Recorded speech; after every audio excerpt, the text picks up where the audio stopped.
Hello, everyone. Today we are going to discuss the introduction of Allegory of the Cave. But first, a little review and some of Plato's biography. Then you'll watch two short videos on Allegory of the Cave, and you'll do the reading for homework. And then we'll come back and discuss the text further. First, some quick review. I think it's always good to reinforce these terms. We talked about intertextuality with the Kugelmas episode, a reference to a text, a social text, or any text in literature that can lead to deeper meaning. Irony, the use of words it's the opposite of its literal meaning. Close to sarcasm, but also present in descriptions and actions of the plot. And foreshadowing, it's a literary device in which the writer gives an advance hint where we play detective to find out what's going to come. And then we introduced last time a farce. It's a comedy that uses wordplay, misdirection, and impossible situations to create humor.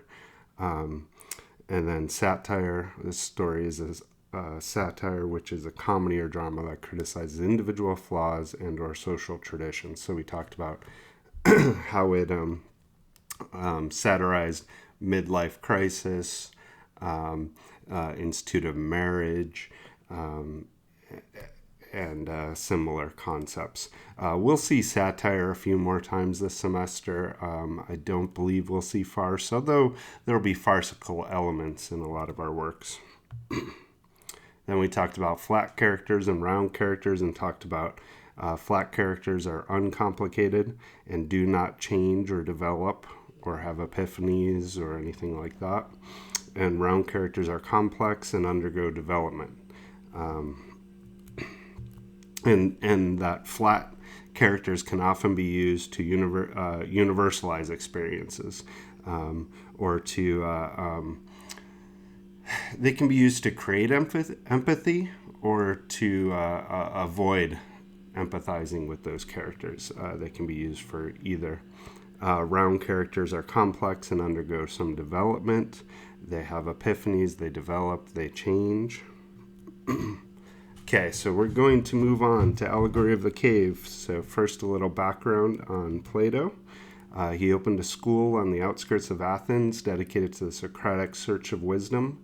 Plato's school, then known as the Academy, was the first university in Western history and operated from 387 BC until AD 529. So basically, his model for the university, it'll get adjusted numerous times throughout history. We're currently based in the German model of the university from about 300 years ago. But all of those models, all of the university structures that we know are based on Plato's idea of what the academy or university should be. Matter of fact, I had a professor who argued that while it was a good thing, it's kind of trapped us into certain modes of thought that we can't see out of. Plato had an idea you don't need to know called Western metaphysics. And this professor argued that everyone in the West is sick with Western metaphysics and that we can't see the world outside of our that point of view. We'll talk about that. One example of that is seeing the world in binaries, that we tend to see the world through lens of good or bad, black or white, and that we have a harder time with gradations. Anyways, most of our education system and most of our society is really based in Plato's university. Plato was both a writer and a teacher. His writings are in the form of dialogues with Socrates as the principal speaker. Socrates was his mentor or teacher.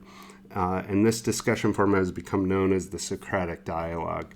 Very basic is that it's a series of questions and answers from teacher to student that that through those questions and answers, learning occurs.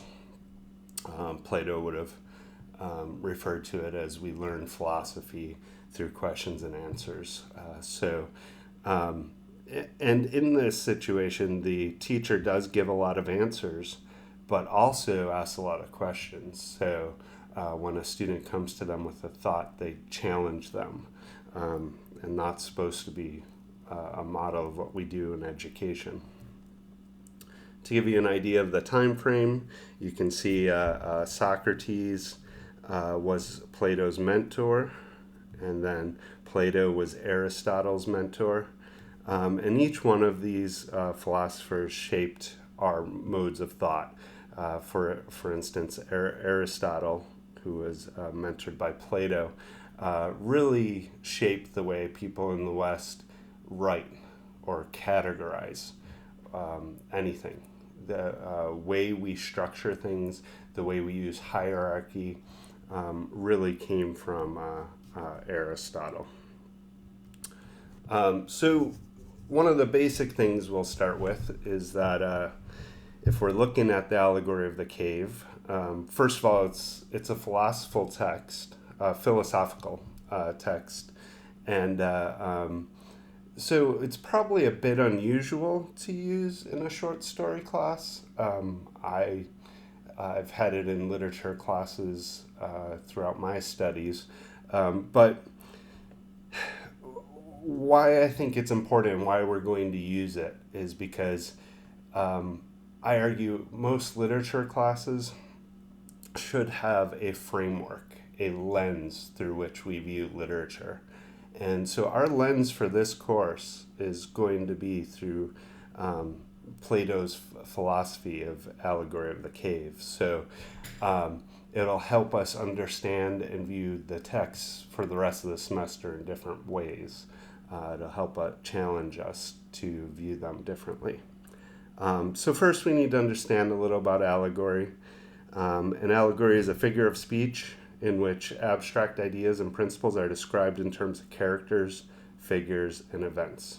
So most people know the Narnia series, and that it's an allegory for Christianity, where Aslan is Christ, Edmund is Judas, and there's Christian figures and symbols throughout the Narnia series. The lion lays down with the lamb. It's biblical. Little Red Riding Hood is an allegory for stranger danger. Be afraid of the unfamiliar or people you don't know. The Scarlet Letter is an allegory about the use of shame in society. Wizard of Oz is actually an allegory in many different ways. One is that on the economy, that the Wizard of Oz was an argument to maintain the gold standard, and that the Emerald City, for instance, represents green or money, right? And by viewing it in that term, an allegory for the gold standard, arguing for the gold standard, the Emerald City is illusionary. It ends up being fake. It ends up falling apart. So he's saying that our not basing our money on gold will end up illusionary and falling apart. It's also an allegory for class. The Tin Man represented industrial workers, Scarecrow, the farmers, Lion was a very particular populist, William Jennings Bryan, and winged monkeys were exploited immigrants. And by viewing The Wizard of Oz through these lenses, it helps you understand and learn and look at it in a different way. Came up in the discussion of Kugelmass, every time you come to literature, even if you reread something a dozen times, you should get something different out of it with each reading. So The Wizard of Oz was also a allegory about World War II, and that we should stay out of foreign entanglements. There's no place like home. There's no place like home was the message of The Wizard of Oz, and Frank L. Baum saying, "Don't get involved in foreign entanglements." Then there's also like Animal Farm, talked about greed in the Russian Revolution and was allegorical in many different ways. The Matrix trilogy was a clear allegory about Christianity, and also, very importantly, if you are familiar with the Matrix, it was represented the allegory of the cave. The entire Matrix concept was built as a modern day allegory of the cave.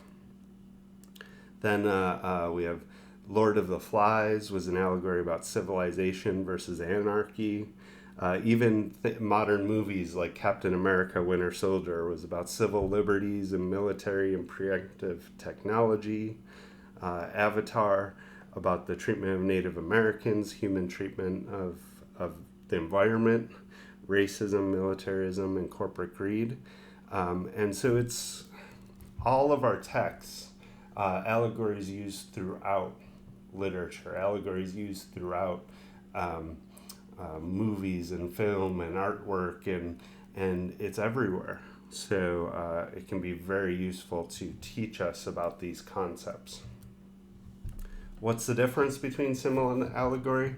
A symbol can be a word, place, or character object that means something beyond what is on the literal level. So the obvious ones are usually like a dove represents peace. We all know that. Here's some more examples. We see the Nazi symbol. We all know now view that as evil, but it actually at other points in history it wasn't viewed in that lens. We have different musical symbols. We have peace sign. We have actually I think that's an inverted peace sign. Well, is that the peace sign? I think so. I guess I need to brush up on my 1960s symbols. We can see the symbol for Republican Party, or street signs, or Christian symbols. So basically it's a picture, person, something that represents a bigger idea. Okay, so something like a tree could be representative of being rooted, having a long history, being strong. So an allegory involves using many interconnected symbols or allegorical figures in such a way that nearly every element of the narrative has a meaning beyond the literal level. Everything in the narrative is a symbol that relates to the other symbols. And I want you to think about why an author would choose to use symbols or allegories. There's many reasons. I'll give you one or two. I would argue one of the most important is to challenge power, or to subtly express your point of view on an issue. And while we may think, why not just write your message straight? Why do it with all this wordplay and symbols and all that? Well, it's not always possible to do. So perhaps you're in a dictatorship, and if you were to challenge the dictator in an essay, you'd get put in jail. But if you were to write an allegory trying to show the population that about the evils of the dictator, it gives you that plausible deniability. Oh, I didn't mean that. It's really just a story about an old wizard, right? So it gives you plausible deniability. It also it can be used to subtly interject ideas into a culture. If I was if you have a certain political ideology and you want it to spread, one of the most common things you do is insert it in entertainment. We see it all throughout Hollywood. We see it throughout books, throughout literature, that ideas that aren't widely accepted can often be put in allegories or symbols or just used in literature in general long before they're accepted in society. So, for instance, in the early part of the 20th century or mid-20th century, Star Trek was having interracial couples. They were having gay couples. And at a time when that was not socially acceptable. And even a lot of other ideas involving race and social class were challenged throughout Star Trek in a way that wasn't acceptable in regular society, but it was accepted because it's science fiction, right? And the same is true about literature or television or film. Another idea is a lot of people mark the widespread social acceptance of gay culture as starting when Ellen had a kiss on her sitcom, right? Now, there's a lot of stuff that led up to that. There was a lot of work done. There was decades of work done. But all of a sudden, this one little moment on television, which, believe me, it was huge. Everybody talked about it for a long time. It changed the culture, right? So that's what allegory and symbol, the power of them, that's how they can be so powerful. So a little background on Allegory of the Cave. It's from Plato's Republic, and he said its purpose was the effect of education and lack of it on our nature, right? So we'll unpack that a little bit. We're going to unpack this a little bit heading into your reading, and then we'll unpack it a lot more after your reading.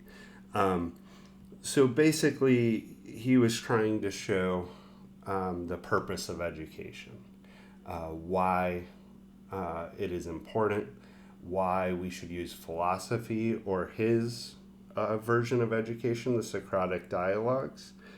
So the Allegory of the Cave is a dialogue between Plato's brother, Glaucon, and his mentor, Socrates, right? Narrated by Socrates. So trying to show why education is important and the complexity of it, and why it's our nature to both resist new knowledge and to embrace. The allegory is also about perception. It's related to Plato's theory of forms, to which the forms or ideas and not the material world known to us through sensation possess the highest and most fundamental kind of reality. Okay, so let me explain this. So he believed in a philosophy that said that there was an ideal world somewhere, right? And that this ideal world contained the truest forms of everything in our world, right? So there's one perfect, flawless chair. And then our world takes that concept, this perfect, flawless chair, and we translate that in imperfect ways, in more ways than we can imagine. And he says, if you think about this, he says we're all aware of this world of forms, even if we don't realize we are. For instance, you can see all different kinds of chairs. You can see a recliner, you can see a rocking chair, you can see a kid's chair, you can see a beanbag chair. Yet we all label them as a chair. And that's actually a difficult concept. For instance, IBM has a artificial intelligent computer called Watson. And they said one of the hardest things to get Watson to learn is a concept like chair. That they have to feed Watson millions of chairs before Watson can start to piece together what exactly is a chair and is not a chair, right? It's very hard for Watson to understand that a beanbag chair, this random, amorphous object, is the same as a chair as well as a recliner or a rocking chair. And that it actually shows how incredible the human mind is, because children, Watson, it took millions of chairs to learn that concept, where children often do it through thousands. We don't realize it, but one of the things children do before they're talking is they intake everything they see, and they see thousands of chairs before they start to realize what a chair is. So Plato says our knowledge, our world, our sensations are imperfect because they're all these imperfect copies of everything. They're not the truest form, right? And so because of this, our sensation, our senses can be easily tricked. And that what we view reality is often easily manipulated. And so he says we must strive for this idea or form of perfection in every way, every part of our being. And that's what he argues knowledge and philosophy is for. Okay. And he says all of us must search or seek for that. Just to give you another example of this, close your eyes and picture a bird. Picture its feathers, its color, its beak, its wings, its feet, its eyes, its tail, etc. Now, each one of you are going to have a different picture of a bird, right? And if we were in class right now, I'd have you tell us what you're picturing. And in the past, I've had everything from a canary to a parrot to a turkey to an imaginary bird. It could be a dodo bird. It could be something that doesn't exist in nature, right? So now take that picture of a bird you have and change its color. Okay. Now make it polka dot. Right? Okay. Now what currently is one definition of what separates humans from animals is our ability to do that.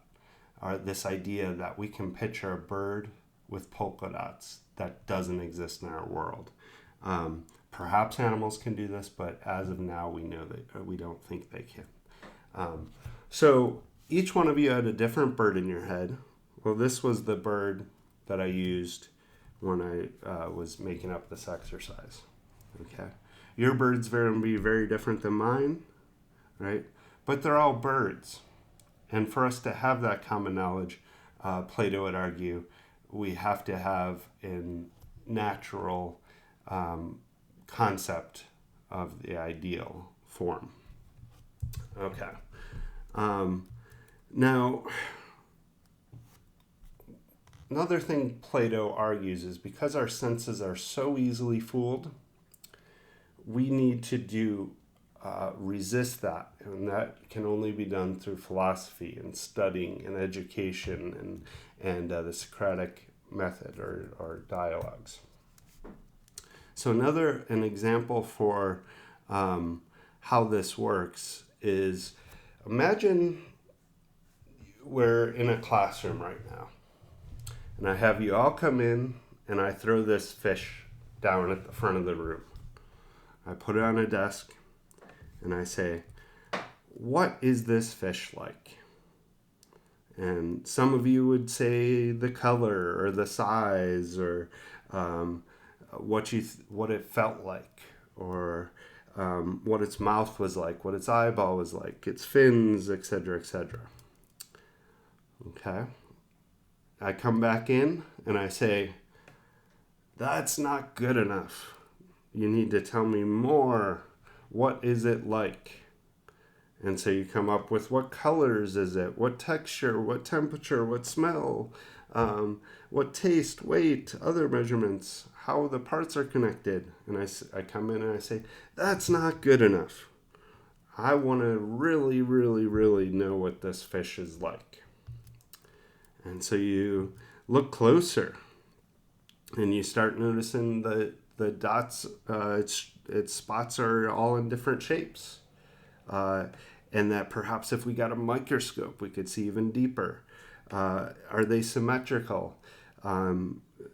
If we were to draw the fish, could we find out more? We could cook it or freeze it to find out more about what this fish is like. How acidic is it? We could use tools. We could dissect. We could throw it, drop it, compare to other animals, run electricity through it. An endless amount of tests that we could do to get at what this fish is like. And that's a metaphor that Plato would argue is what we should do with everything. Every time we think we know something, we should push more and more and more and more. So to understand, we need to see past shadows, which as you do the reading, you'll understand a little better. Each day, studying it from a different angle represents a level of uncovering reality from the shadows. A lifetime of studying represents another level. All knowledge of scientists added together over a lifetime, another level. All knowledge of every expert, all kinds of experts, fishermen, physicists, chemists, another level. Generations of human knowledge, another level. As technology changes, we can know it better. All technology for us to human history, we can know it even better. And then there's many ways that we just can't even comprehend, right? And then we always must consider that there could be more, right? So we're not going to talk a lot about the critical thinking process in this class, but that's the heart of the critical thinking process, is to realize that no matter how passionate, no matter how much we believe something, we could always be wrong when new information comes to play. And that's what Plato wants us to do, is always, always seek knowledge, seek more information. So he argues that, let's just skip to the last. Scholars debate many different possible interpretations of Allegory of the Cave. Okay, so on one hand, it is an allegory about education, right? But that allegory, and one of the reasons we're going to use it, one of the reasons it's going to be our framing narrative for the class, is it can be applied to almost anything, right? So when we looked at the list of other allegories, most of them were meant to be focused in on one thing, right? Or two things. Lord of the Flies, Civilization, and Anarchy. You could study it and find more, but most of them were, the main focus was to be an allegory on one topic, right? But I want you to think of the allegory of the cave, kind of like the Wizard of Oz, that it could be an allegory on the economy. It could be an allegory on class structure. It could be an allegory on war and non-interventionism. It could be an allegory on many different things, right? On childhood and adulthood, on many, many different things. So the allegory of the cave, as you read it, as you watch the videos, I want you to think outside the box. What could it be an allegory for in our culture that Plato couldn't have known? What could it be an allegory for in your life? What could it be with bigger concepts? Okay, so I want you to think of all that. And at this point, you should go watch the two videos I've posted. They're both short, and read the text.